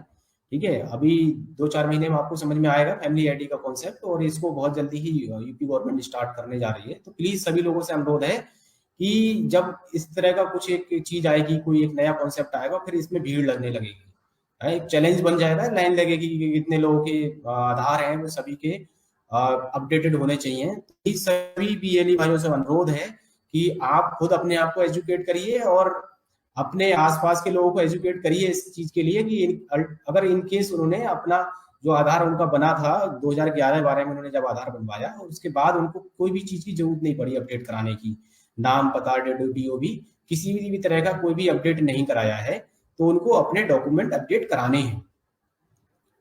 नाम से संबंधित मतलब जो POI होते हैं वो कराएं और POA है कोई भी डॉक्यूमेंट को जरूर अपडेट करा लें अपने आधार में। ठीक है, अगर उन्होंने केवल मोबाइल नंबर अपडेट कराया था या मेल ID अपडेट कराई थी, तो ऐसे लोगों को भी सबको डॉक्यूमेंट अपडेट कराना जरूरी है, क्योंकि सबको पता है, आपको अच्छे से पता है कि मोबाइल नंबर लिंक कराते हैं तो आधार में किसी भी तरह का कोई डायनामिक चेंज नहीं होता है। ठीक है, और उसमें उसके लिए हम कोई भी डॉक्यूमेंट भी नहीं लेते हैं, तो वो अपडेट काउंट नहीं होगा उसका। ठीक है, तो अपडेट डॉक्यूमेंट की जो बात हो रही है, डॉक्यूमेंट प्रोसेस जो है वो इसलिए है कि उन्होंने अपने नाम पता या फिर DOB में संबंधित कोई भी चेंज नहीं कराया था। तो ऐसे सभी लोगों को अपना ID एड्रेस प्रूफ अपने आधार में अपडेट कराना है। मोबाइल नंबर करा रखा है तब भी कराना है। ठीक है, अगर हाँ उसने इस बीच कोई भी अपना नाम पता या फिर DOB चेंज करा लिया, इट मीन्स UIDAI के पास में वो डॉक्यूमेंट जो थे उसके वो पहुंच गए हैं, रिसेंट डॉक्यूमेंट उसने कुछ ना कुछ यूज ही किया होगा तभी अपना नाम पता या DOB चेंज करा पाया है। तो ऐसे लोगों को नहीं कराना। लेकिन ऐसे सभी लोग जिन्होंने आधार तो बनवाया लेकिन वो टाइम टू टाइम कभी कोई फोटो कॉपी की जरूरत पड़ती है तो केवल फोटो कॉपी दे देते हैं और उनका काम चल रहा है, उनका काम कभी रुका नहीं, कहीं पे भी ऐसी जगह नहीं यूज किया उन्होंने जहां पे भी कोई उनको बोलता कि आपके आधार में ये चीज मैच नहीं हो रही है, मिसमैच है। ठीक है, तो ऐसे सभी लोगों को जिन्होंने कोई अपडेट नहीं कराया अपने आधार में POI और POA से संबंधित जो भी डॉक्यूमेंट है अपडेट कराने अनिवार्य है। कैसे करा सकते हैं? एक तो रेजिडेंट जो है ऑफलाइन ऑनलाइन दो तरह के मोड हैं। हम लोग तो आपकी बात करें तो हमारे जितने भी BLE भाई हैं सभी UCL क्लाइंट यूज करते हैं, ऑनलाइन सॉफ्टवेयर है और इसके लिए 50 रुपए फीस जो है वो UIDAI द्वारा निर्धारित की गई है। आप लोगों को रेजिडेंट से 50 रुपए ही लेने हैं। इसके अलावा आप किसी भी तरह के कोई एक्स्ट्रा चार्जेस या फिर रेजिडेंट के साथ में अननेसेसरी ओवर चार्जिंग की जो प्रक्रिया है उसमें प्रोसेस में इन्वॉल्व ना हो। ये क्लाइंट है हमारा, जिस तरह से वर्क करता है आप लोग सभी BLE भाई यूज करते हैं, किस तरह हम लोग करेंगे, आधार नंबर डालते हैं, उसकी डिटेल फैच करेंगे और जो भी आधार नंबर डालने के बाद में आपकी स्क्रीन पे जो रेजिडेंट है उसकी डेमोग्राफी से संबंधित जानकारी आपको दिखने लगेगी। उसका नाम क्या है, उसका पता क्या है, उसकी DOB क्या है, इसको चेक कर लें अपने आधार जो वो लेके आया है उससे, और उसके साथ में जो भी वो डॉक्यूमेंट लेके आया है POI POA ID address proof, उसको मैच कर लें कि एग्जैक्टली उसके रेजिडेंट की जो डेमोग्राफिक डिटेल है उसके ID एड्रेस प्रूफ जो भी वो अपडेट कराने जा रहा है उससे मैच हो रही है। अगर उसमें कुछ भी मिसमैच है, नाम में मिसमैच है, उसकी DOB में मिसमैच है, एड्रेस में अपडेट मिसमैच है, तो प्लीज ऐसे डॉक्यूमेंट्स को आप अपलोड ना करें, नहीं तो वो रिजेक्शन में चला जाएगा और हमारे जो रिजेक्शन काउंट है उसमें काउंट होगा वो। ठीक है, अगर उसको अपने जो डॉक्यूमेंट वो लेके आया है उससे उसके संबंधित ही अपडेट कराना है तो फिर उसको सजेस्ट करेंगे हम लोग कि आप डेमोग्राफिक अपडेट कराइए। तो जो दूसरा हमारा नॉर्मल डेमोग्राफिक अपडेट का प्रोसीजर है उसको हम फॉलो करेंगे। ठीक है, तो यहाँ पे हम लोग जो डॉक्यूमेंट्स वो लेके आए एग्जैक्ट अगर डिटेल मैच हो रही है तो POI POA लेकर उसको अपडेट करके स्कैन करके अपलोड कर देंगे। सेम जैसे हम वेरीफाई करते हैं वेरीफाई करेंगे, जो आधार एनरोलमेंट फॉर्म है स्लिप है वो दोनों स्कैन करके अटैच करके अपलोड कर देंगे और सिंपल इस तरह से डॉक्यूमेंट अपडेट हो जाएगा। डॉक्यूमेंट अपडेट में जो है दो तीन चीजें आपको ध्यान रखनी है मेनली, जैसा कि मैंने बताया आपको कि एक तो आप लोग जो डॉक्यूमेंट को लेके आया है उससे संबंधित जो डॉक्यूमेंट है आधार में डिटेल है उसको एग्जैक्ट मैच कर लें, अगर मिसमैच है तो यहाँ पे आपको उसको यूज नहीं करना है। एक नोटिफिकेशन अभी रिसेंटली इशू हुआ है UIDAI के द्वारा, यहाँ पे डॉक्यूमेंट अपडेट जितने भी हमारे BLE भाई हैं इसको ध्यान से पढ़ें कि इसमें कुछ एक माइनर करेक्शन UIDAI ने बोला है, जो कि मैं आपको पहले बता रहा था अभी थोड़ी देर पहले दूसरी स्लाइड में, कि POI और POA जो हम लोग बात कर रहे थे कि बिल्कुल ही मैच होना चाहिए, तो उसमें कुछ एक चेंजेस UIDAI ने किए हैं कि कौन कौन सी चीजों को हम एक्सेप्ट कर सकते हैं। यहाँ लिखा है इन्होंने, in case where the part of the name not in same sequence POI in Aadhaar the same में बी एक्सेप्टेड। जो मैं आपको पहले वाली स्लाइड में दिखाना चाह रहा था, जैसे किसी का नाम में फर्स्ट नेम और जो उसका लास्ट नेम है उसमें सीक्वेंस में अंतर है। ठीक है, मतलब आधार में उसका नाम लिखा है पवित्र कुमार, और जो पीओआई लेके आया है उसमें लिखा है कुमार पवित्रा। ठीक है, तो इस तरह के डॉक्यूमेंट आप एक्सेप्ट कर लेंगे उसको। ठीक है, फर्स्ट नेम और लास्ट नेम का जो सीक्वेंस है, केवल सीक्वेंस चेंज हो रहा है। ठीक है, उसकी आइडेंटिटी मतलब ऐसे नहीं लग रहा है कि वो अलग ही आदमी है कोई। ठीक है, तो इस तरह के डॉक्यूमेंट को आप यहाँ पे यूआईडीआई ने बोला है हम एक्सेप्ट कर लेंगे। ठीक है, अभी तक हम लोग स्पष्ट बोल रहे थे कि अगर किसी के आधार में स्पेलिंग में भी बिल्कुल वो चीज है तो हम यूज नहीं करेंगे, तो यहाँ पे यूज करेंगे। जैसे यहाँ पे देखिए 2 नंबर पे लिखा हुआ है माइनर स्पेलिंग मिस्टेक, मतलब प्रोनाउंसिएशन अगर हम कर रहे हैं, किसी का नाम जैसे सविता है, और सविता 2 तरह से लिखते हैं लोग कई बार, ऐसे BAITA लिखेंगे और ऐसे BITHA लिखेंगे। दोनों अगर हम प्रोनाउंसिएशन करते हैं, पढ़ने में बोलने में जो निकल के आता है, पढ़ने में तो आपको लगेगा कि स्पेलिंग अलग अलग है। ठीक है, लेकिन बोलने में अगर हम इसको प्रोनाउंसिएशन करेंगे तो सविता ही बोला जाएगा। ठीक है, तो ऐसे अगर डॉक्यूमेंट कोई भी लेके आ रहा है तो आप एक्सेप्ट करेंगे। कई बार आपको जो है कुछ लिखा जो पुराने आधार बने हुए हैं, तो उसमें आपको जो यहाँ पे 4th नंबर वाला केस है, इसमें एक केस और दिखाया गया है कि अगर फॉर एग्जांपल राम सुंदर मनोहर, आधार में लिखा है राम सुंदर मनोहर, और उसका जो पीओआई है उसमें शॉर्ट में लिखा हुआ है RS मनोहर। ठीक है, तो इस तरह के जो डॉक्यूमेंट्स हैं वो भी यहाँ पे एक्सेप्टेशन उसका लिए एक्सेप्टेड बोला है उन्होंने कि वो एक्सेप्ट करेंगे जब इसकी क्यूसी होगी। क्योंकि अभी जितने भी डॉक्यूमेंट अपडेट जो जब से प्रोसेस स्टार्ट हुआ है, तो इसके लिए अलग से प्रोसीजर बनाया जा रहा है, पूरा चल रहा है इस पे काम। ठीक है, तो ये कुछ एक माइनर चीजें हैं जो कि आपको बोला गया है। पैन कार्ड विद और विदाउट सिग्नेचर में भी एक्सेप्टेड। यहाँ पे पैन कार्ड है, जैसे पैन कार्ड में सिग्नेचर मैंडेटरी होती है, पैन कार्ड में सिग्नेचर होते ही है जनरली। अगर उसमें पैन कार्ड में सिग्नेचर नहीं भी है तो यहाँ पे इन्होंने बोला है कि पैन कार्ड विदाउट सिग्नेचर भी यहाँ पे एक्सेप्टेड है। ये डॉक्यूमेंट अपडेट वाले प्रोसेस के लिए मैं बता रहा हूँ आप सभी लोगों को, डॉक्यूमेंट अपडेट प्रोजेक्ट के लिए ये एप्लीकेबल है चीजें, ना कि आपको डेमोग्राफिक अपडेट के लिए बात हो रही है यहाँ पे। क्योंकि ये एक बड़ा चैलेंज आ रहा था, और आप लोग भी कई बार हम लोगों से ये बोलते हैं कि ज्यादातर लोगों के सर जो आधार है ना पहले बने हुए, उन आधार में अगर वो लोग डॉक्यूमेंट लेके आते हैं तो 90% केसेस में ऐसा मिल रहा है कि मिसमैच मिलता है। तो मिसमैच मिलता है, फिर हमें डेमोग्राफिक अपडेट के लिए सजेस्ट कराना पड़ता है उसको, और डेमोग्राफिक अपडेट कराने के लिए रेजिडेंट एग्री नहीं है। वो कह रहा है नहीं मेरा तो इसी आधार से सारे काम हो गए हैं और मुझे तो आधार में कुछ भी अब चेंज नहीं कराना है। ठीक है, तो यहाँ पे आप लोगों को ऑनलाइन डॉक्यूमेंट अपडेट से संबंधित जो एक नई गाइडलाइन मैं यहाँ पे आपको बता रहा हूँ, समझा रहा हूँ चीजों को, वो चीज आप ध्यान रखिए कि अगर इस तरह की अगर मिस्टेक के साथ में भी अगर कोई डॉक्यूमेंट लेके आ रहा है तो हम इसको एक्सेप्ट करेंगे।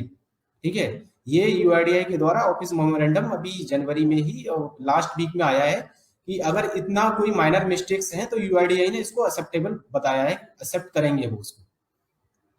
यहाँ पे क्लेरिफिकेशन दोबारा से यूआईडीआई ने दी है नोटिफिकेशन में इसमें कि अगर स्टैंडर्ड फॉर्मेट है तो स्टैंडर्ड फॉर्मेट को ऑनलाइन डॉक्यूमेंट प्रोसीजर में बिल्कुल भी यूज नहीं किया जाएगा।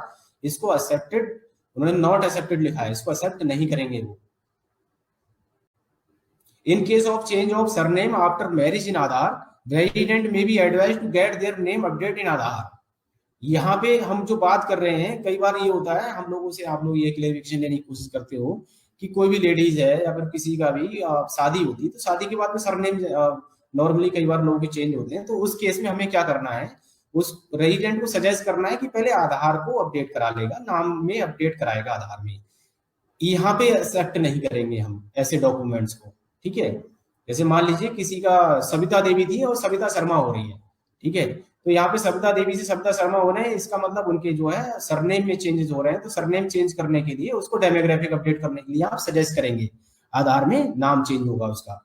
इन all other cases the resident shall submit POI as per the valid document list. और सभी केसेस में जो यूआईडीआई की वैलिड डॉक्यूमेंट लिस्ट है उसके अनुसार हम डॉक्यूमेंट यूज करेंगे। पीओए से संबंधित कुछ एक अभी तक जो बात हो रही थी डॉक्यूमेंट अपलोड वाले जो अपडेट प्रोजेक्ट है, उसपे हम लोग आईडी प्रूफ से संबंधित जो एक कुछ करेक्शन या यूआईडीआई ने गाइडलाइन चेंज की वो हमने डिस्कस की। अब बात करेंगे हम लोग पीओए से संबंधित। एड्रेस डॉक्यूमेंट अपडेट करते समय अगर एड्रेस से संबंधित कोई डॉक्यूमेंट लेके आया और उसको अपडेट कराने जा रहे हैं, तो इसमें कुछ एक चीजें अगर ये मिस्टेक्स हैं भी तो भी हम लोग इग्नोर करेंगे। यहाँ पे पहले नंबर पे इन्होंने बोला है in case village name and सब डिस्ट्रिक्ट नेम, गांव का नाम और सब डिस्ट्रिक्ट का नाम जो एड्रेस प्रूफ है वो डॉक्यूमेंट में आधार डेटा से मैच नहीं हो रहा है, पिन कोड में भी इग्नोर, मतलब पिन कोड में अगर चेंजेस है लेकिन उसका नाम, जो गांव का नाम है, डिस्ट्रिक्ट सब डिस्ट्रिक्ट है, अगर ये सारी चीजें मैच हो रही हैं, केवल पिन कोड में अगर चेंजेस हैं तो इसको इग्नोर करेंगे हम लोग, ऐसे डॉक्यूमेंट को हम अपलोड कर देंगे। मैं दोबारा से दोहरा रहा हूँ इस पॉइंट को। यहाँ पे यूआईडीआई ने ये बोला है कि अगर आधार में किसी के गांव का नाम, उसकी डिस्ट्रिक्ट का नाम, उसकी तहसील का नाम, ये सारी चीजें मैच हो रही हैं जो वो डॉक्यूमेंट लेके आया है उससे, ठीक, लेकिन पिन कोड में अंतर है। मान लीजिए जो पिन कोड है उसके आधार में वो 226001 है, लेकिन जो वो एड्रेस प्रूफ लेके आया है उसमें 262002 है। तो यहाँ पे पिन कोड में अगर चेंजेस हैं तो हम उसको एक्सेप्ट करेंगे, इसके लिए यूआईडीआई ने अलाउ कर दिया है। In case of village name and pin code in POI document are matching with Aadhaar, then sub district ने भी इग्नोर्ड। यहाँ पे दूसरी चीज इन्होंने फिर चेंज की, इन्होंने बोला कि गांव का नाम और पिन कोड मैच हो रहा है उसके एड्रेस से, ठीक है, लेकिन उसकी जो सब डिस्ट्रिक्ट है वो अगर उस पर नहीं भी है, सब डिस्ट्रिक्ट जनरली होती भी नहीं है उसके आधार में, लेकिन उसके एड्रेस प्रूफ में सब डिस्ट्रिक्ट है लिखा हुआ। इस पॉइंट को थोड़ा सा क्लियर समझिए आप लोग क्या कहना चाह रहे हैं। वो कह रहे हैं कि गांव का नाम, पिन कोड उसके आधार के एड्रेस से जो डॉक्यूमेंट लिखा है बिल्कुल मैच कर रहा है, लेकिन सब डिस्ट्रिक्ट उसके उसमें है ही नहीं, तो आप उस डॉक्यूमेंट को हम ले ना लें। तो इसका ये आंसर है कि अगर सब डिस्ट्रिक्ट उसके आधार में नहीं है लेकिन उसके एड्रेस प्रूफ जो वो लेके आया उसमें लिखी हुई है, एडिशनल है वो, ठीक है, तो ऐसी चीज को भी हम इग्नोर कर देंगे, क्योंकि आधार में जनरली सब डिस्ट्रिक्ट लिख के नहीं भी आता है, ठीक है, लेकिन वो एड्रेस प्रूफ लेके आएगा तो एड्रेस प्रूफ में तो ज्यादातर ये सारी चीजें लिखी रहती हैं, ब्लॉक भी लिखा रहता है जनरली कई बार। तो यहाँ पे हम ये ध्यान देंगे कि उसके गांव का नाम आ रहा है, पिन कोड भी आ रहा है। तो मेन जो चीज है यहाँ पे, अगर गांव का कोई भी रेजिडेंट है तो बात जो निकल के आ रही है वो ये आ रही है कि गांव का नाम और पिन कोड चेक कर लो आप लोग, ठीक है, ये मैच हो रहा है। जैसे वहां पे हम बात कर रहे थे कि किसी की फर्स्ट नेम जो है ना वो मेन आइडेंटिटी होती है, किसी का पहला नाम है, अगर वो चेंज हो रहा है तो इसका मतलब हम उसे नाम चेंज की संज्ञा देते हैं, उसको करेक्शन नहीं बोलेंगे, ठीक है। तो यहाँ पे भी अगर कोई गांव में रहने वाला व्यक्ति है, उसका गांव का नाम सही है और पिन कोड से कुछ मिसमैच हो रहा है, उसकी सब डिस्ट्रिक्ट से कुछ मिसमैच हो रहा है, तो हम इसको एक्सेप्ट करेंगे। अब यहाँ पे गली, कई बार जो स्ट्रीट नंबर या गली इस तरह का जो रहता है, कोई भी सिटी में रह रहा है, जो रेजिडेंट होते हैं उसमें भी अगर कुछ एक मिस्टेक्स हैं उसके डॉक्यूमेंट अपडेट जो कराने आए डॉक्यूमेंट लेके वो एड्रेस में, तो इसको भी एक्सेप्ट करने के लिए यूआईडीआई ने अलाउ कर दिया है। 5th नंबर पॉइंट पे यहाँ पे इन्होंने बोला है कि अगर किसी के एड्रेस प्रूफ में वार्ड नंबर, लैंडमार्क, मतलब जो भी वो डॉक्यूमेंट जो डिटेल में चीजें रहती हैं, क्योंकि भी अगर सिटी में रहने वाला व्यक्ति है तो सिटी में हाउस नंबर, लैंडमार्क भी लिखा रहता है, कई बार स्ट्रीट नंबर भी लिखा होगा, वार्ड नंबर भी लिखा होगा। तो इन्होंने यहाँ पे ये क्लियरली डिफाइन किया है कि if the resident providing additional information for the updating POA like ward number, landmark etc, but it is not available in corresponding document given by the resident, then it may be accepted. However, flat number, house number should be exactly matched with the POA document. यहाँ गांव वाले case में तो हमने क्या देखा, वहां पे हमने गांव मैच किया, ठीक है, गांव मेन आइडेंटिटी है, अगर कोई गांव में रहता है उसकी अगर तहसील नहीं लिखा है, पिन कोड में मिसमैच है, तो हम एक्सेप्ट करेंगे। यहाँ पे उन्होंने मेन, अगर हम सिटी की बात करें तो हाउस नंबर या फ्लैट नंबर की बात की है।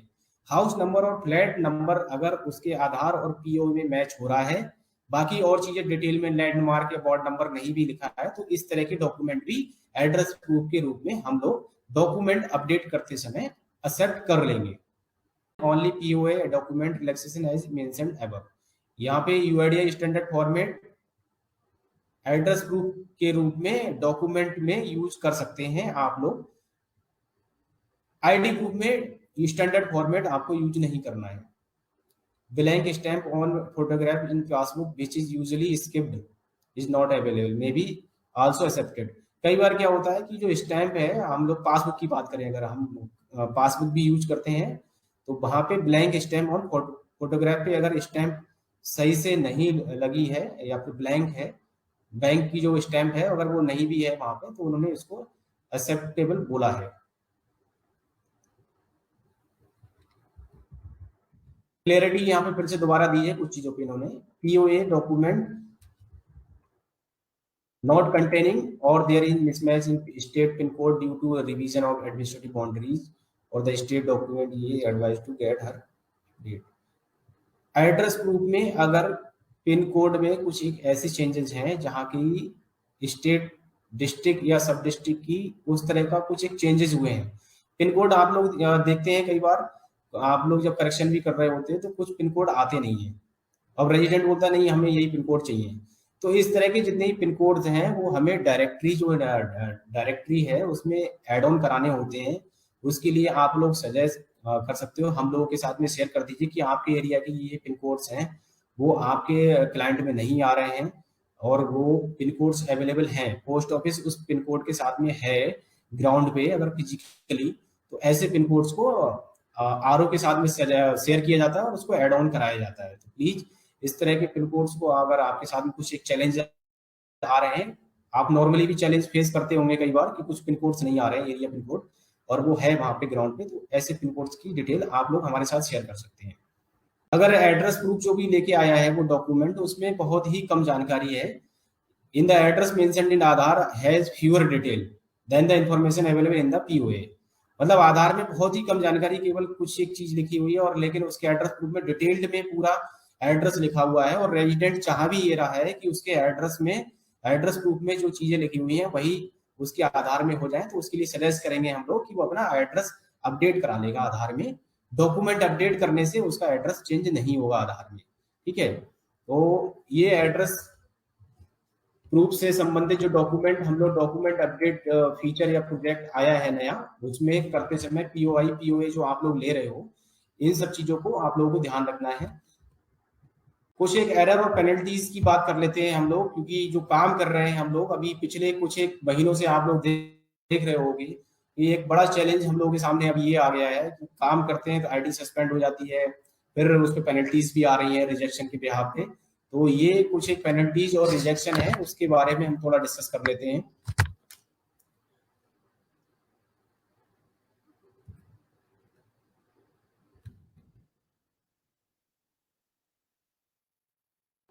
यहाँ पे मेन आप लोगों को ये समझना होगा कि डीओई 1 डीओई 2 की जो डेफिनेशन है वो एग्जैक्टली है क्या।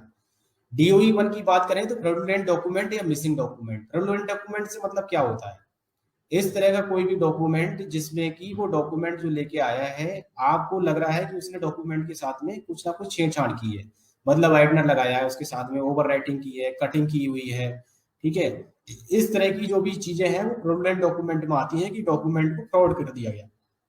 मिसिंग डॉक्यूमेंट, आपने किसी के भी पीओआई पीओए या फिर जिससे संबंधित जो डॉक्यूमेंट लेना होता है उससे संबंधित डॉक्यूमेंट ना लेकर के आपने ब्लैंक पेपर जो है स्कैन कर दिया, वो डॉक्यूमेंट ही नहीं है जो आईडी एड्रेस प्रूफ या फिर उसकी बर्थ से संबंधित डीओबी अगर करेक्शन किया है आपने तो बर्थ से संबंधित जो डॉक्यूमेंट लेना था वो नहीं दिया आपने। तो इस तरह के जो मिसिंग डॉक्यूमेंट के बिहाफ पे डॉक्यूमेंट एरर 1 डीओई 1 काउंट किया जाता है, ठीक है। Poor quality document, poor quality से मतलब जो डॉक्यूमेंट वो लेके आया है उस डॉक्यूमेंट की क्वालिटी ठीक नहीं है, जो जो पेपर है वो बहुत ज्यादा रफ है, बहुत पुराना है, गले सड़े पेपर का यूज किया गया है, डॉक्यूमेंट पढ़ने में नहीं आ रहा है जो उसमें डिटेल रहती है। इनवैलिड डॉक्यूमेंट, इनवैलिड डॉक्यूमेंट जो यूआईडीआई के द्वारा स्टैंडर्ड डॉक्यूमेंट बताए गए हैं, जैसे पीओआई पीओए पीओआर और पीओबी, जो डॉक्यूमेंट की लिस्ट यूआईडीआई के द्वारा जारी की गई है, जो वो डॉक्यूमेंट लेके आया है उस लिस्ट में वो डॉक्यूमेंट नहीं आता है तो वो सभी डॉक्यूमेंट इनवैलिड डॉक्यूमेंट माने जाते हैं। वो डॉक्यूमेंट यूआईडीआई की स्टैंडर्ड गाइडलाइन के हिसाब से नहीं है, ठीक है।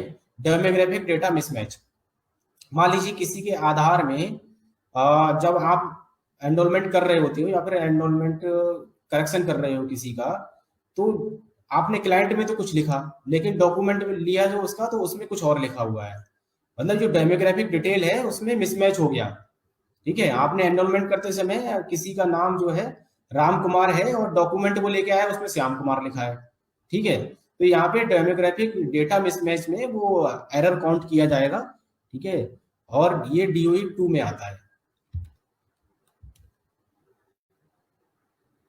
यहाँ पे थोड़ा और डिटेल में चीजें दी गई हैं कि किस तरह के जो वो है, इस पे पेनल्टीज की बात आ रही है तो पेनल्टी क्या है। अभी जो DOE 2 की पेनल्टी जो पहले की 25 रुपए पर पैकेट हुआ करती थी, इसको बढ़ाकर अभी UIDAI ने 1000 रुपए पर पैकेट कर दिया गया है।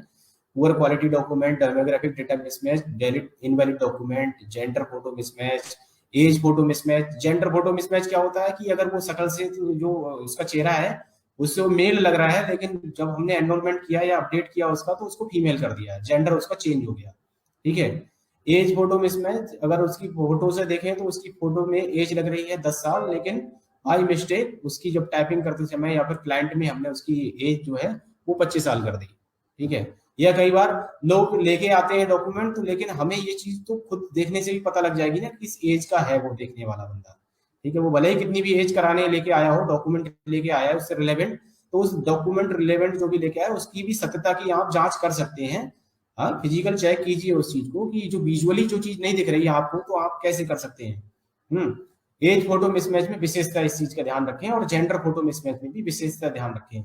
यहाँ पे सीधे सीधे ऑपरेटर्स की गलतियां मानी जाती हैं कि भाई अगर ऑपरेटर, हम जितने भी ऑपरेटर हैं सभी NSEIT का सर्टिफिकेट पास किए हैं, तो ये समझा जाता है कि हमने एक प्रॉपर जो चैनल है उसको, प्रोसीजर को पूरा समझा है। एनरोलमेंट की हमें जानकारी है कि एनरोलमेंट हमें कैसे करने हैं और एनरोलमेंट करने के दौरान हमें क्या क्या सावधानियां बरतनी है। ठीक है। तो कोई कराने भी आ रहा है ना, तब भी हमें उससे क्रॉस क्वेश्चन करना है भाई कि आपकी एज इतनी लग नहीं रही है, आप क्यों कराना चाह रहे हैं, आप कहाँ से ये डॉक्यूमेंट लेके आ गए। ठीक है।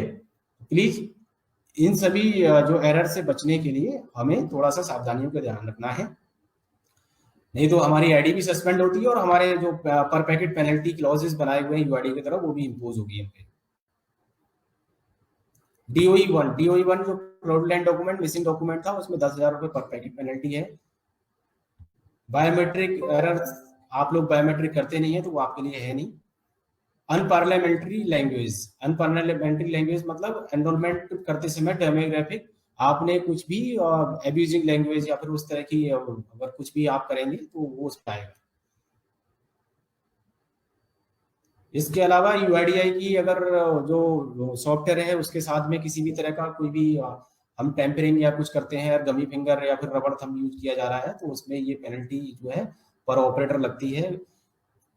ओवर चार्जिंग, पैसे ज्यादा लेने पे 50 रुपए डेमोग्राफिक अपडेट का है, उससे ज्यादा लेते हैं। डॉक्यूमेंट अपडेट का भी 50 रुपए है, उससे ज्यादा लेते हैं, तो 50,000 रुपए पर पैकेट पर ऑपरेटर इसमें लगती है।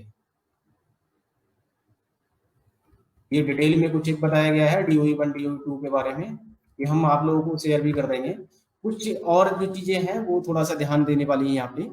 कोई भी ऑपरेटर, जो हमारे जितने भी UCL ऑपरेटर हैं या और भी जो ऑपरेटर आधार में काम कर रहे होते हैं, उन सभी को ये चीज ध्यान रखनी है कि आप लोग अपनी मशीन में ही लॉगिन करने के लिए ऑथराइज हैं। एक ऑपरेटर दो जगह ऑनबोर्ड या दो जगह लॉगिन नहीं कर सकता, या फिर एक ऑपरेटर दूसरे की मशीन पे भी लॉगिन नहीं करेगा। किसी भी तरह से हार्ड कॉपी या सॉफ्ट कॉपी आधार अपने सेंटर पे आप किसी का ना रखें, क्योंकि अब ऑनलाइन स्कैनिंग हो रही है तो DMS वाला पार्ट भी है नहीं। आपको किसी के भी आधार से संबंधित कोई भी डॉक्यूमेंट अपने सेंटर पे नहीं रखना है। आधार की कॉपी तो बिल्कुल नहीं रखेंगे आप लोग अपने सेंटर पे। आधार एनरोलमेंट करते समय सन ऑफ या फिर डॉटर ऑफ, इस तरह की चीजें अब हटा दी गई हैं, केवल क्योर ऑफ आता है, तो क्योर ऑफ ही हम लोगों को अलाउ है। वहां पे सन ऑफ या डॉटर ऑफ हम लोग नहीं देखते हैं। DOB चेंज या फिर जेंडर चेंज अननेसेसरी किसी का नहीं करेंगे। आधार कार्ड जो है HOF बेस केस में अटैच नहीं किया जाता है। इसमें HOF बेस अगर एनरोलमेंट है तो उस केस में ये डिक्लेरेशन या फिर जो हेड ऑफ द फैमिली है उसका एक साइन किया हुआ डॉक्यूमेंट अपलोड होता है। यहाँ पे 5th क्लास या 8th क्लास की जो मार्कशीट है उसको वैलिड नहीं माना गया है DOB चेंज के लिए। जो DOB चेंज के लिए मार्कशीट है 10th 12th जो बोर्ड से इशूड होती है उसके लिए ही अलाउ किया गया UIDAI के द्वारा। 3 तरह के केसेस हैं जहाँ पे कोई डॉक्यूमेंट की जरूरत नहीं होती है। जेंडर किसी को चेंज कराना है, अपना फोटो भी अपडेट, फोटो अपडेट तो आप करते नहीं हो, लेकिन मोबाइल नंबर, मेल आईडी अगर किसी को अपडेट कराना है तो इन सभी चीजों में किसी भी तरह का कोई डॉक्यूमेंट यूज नहीं किया जाता है। वोटर आईडी, अगर आप लोग आईडी एड्रेस प्रूफ दोनों के लिए यूज कर रहे हैं तो वहां पे दोनों तरफ से ही आपको स्कैन करना होता है। कई बार क्या करते हैं ना, आप लोग एड्रेस प्रूफ में इसको यूज कर रहे हैं और स्कैन कर दिया आपने फ्रंट पार्ट केवल उसका, जबकि बैक में उसका जो है एड्रेस वाला पार्ट होता है। तो एड्रेस प्रूफ में अगर आप वोटर आईडी ले रहे हैं तो उसका फ्रंट और बैक दोनों ही आपको स्कैन करना है, नहीं तो कैसे पता लगेगा कि जो रेजिडेंट है उसका नाम क्या है, किसका एड्रेस अपडेट कर रहे हैं आप। ठीक है, तो फ्रंट और बैक दोनों ही आपको, अगर एड्रेस प्रूफ में आप वोटर आईडी ले रहे हैं तो वो अपडेट करना होता है। ये कुछ एक एरर्स हैं जो कि आप यहाँ पे समझ भी सकते हैं कि होता क्या है। एज में फोटो में एज कम लग रहा है, लेकिन हमने वहां पे ज्यादा एज डाली हुई है। ये डॉक्यूमेंट्स में इसमें वाइटनर यूज किया गया है, इन सब में वाइटनर यूज किया गया है। यहाँ पे डेट थी, डेट कटिंग करके वाइटनर यूज किया गया है। यहाँ पे भी वाइटनर यूज करके और ओवर राइटिंग की गई है, वाइटनर यूज ओवर राइटिंग। तो ये कुछ एक इस तरह की ये यूआईडीआई, जैसे हम जो भी डॉक्यूमेंट स्कैन करते हैं ना, तो यूआईडीआई के पोर्टल पे इस तरह से चाहते हैं ये सभी डॉक्यूमेंट। ये चार्जेस हैं, आप लोग अपने सेंटर पर रखने हैं, लगा के रेट लिस्ट जरूर लगा के रखें। रेजिडेंट का कस्टमर रजिस्टर बनाएं, रेजिडेंट के साथ में व्यवहार अच्छा रखें। हम चाहेंगे कि सभी बीएलई भाई जो यूआईडीआई के द्वारा ऑनलाइन डॉक्यूमेंट अपडेट नया प्रोजेक्ट आया है, इस पे ज्यादा से ज्यादा कार्य करें और अपने ट्रांजेक्शन को बढ़ाएं। अभी जैसे कि पिछले कुछ समय से आप लोग देख रहे हैं कि आधार डॉक्यूमेंट जो भी आप लोग एनरोलमेंट कर रहे हो अपडेट नहीं हो रहे हैं, तो इससे विचलित नहीं हो, परेशान ना हो बिल्कुल भी। यूआईडीआई से बात हो रही है इसके बारे में, सर्वर पे कुछ अपडेशन की वजह से एनरोलमेंट जो है वो अंडर प्रोसेस जा रहे हैं, इसकी वजह से काम को ना रोके, वो रिजेक्ट नहीं हो रहे हैं। अब सारे जो जितने भी एनरोलमेंट आप कर रहे हो बैकएंड से यूआईडीआई सर्वर पे वो जा रहा है डेटा। इसके लिए हमें काम को नहीं रोकना है, अपने काम को निरंतर करते रहना है। और सभी लोग, सभी जितने भी बीएलई भाई जो कि यूसीएल सर्विस से जुड़े हुए हैं, अपने ट्रांजेक्शन को मैक्सिमम ज्यादा से ज्यादा करें। और रेजिडेंट से 50 रुपए निर्धारित शुल्क है, 50 रुपए ही चार्ज करें। आप सभी लोगों से इजाजत चाहूंगा। धन्यवाद, नमस्कार।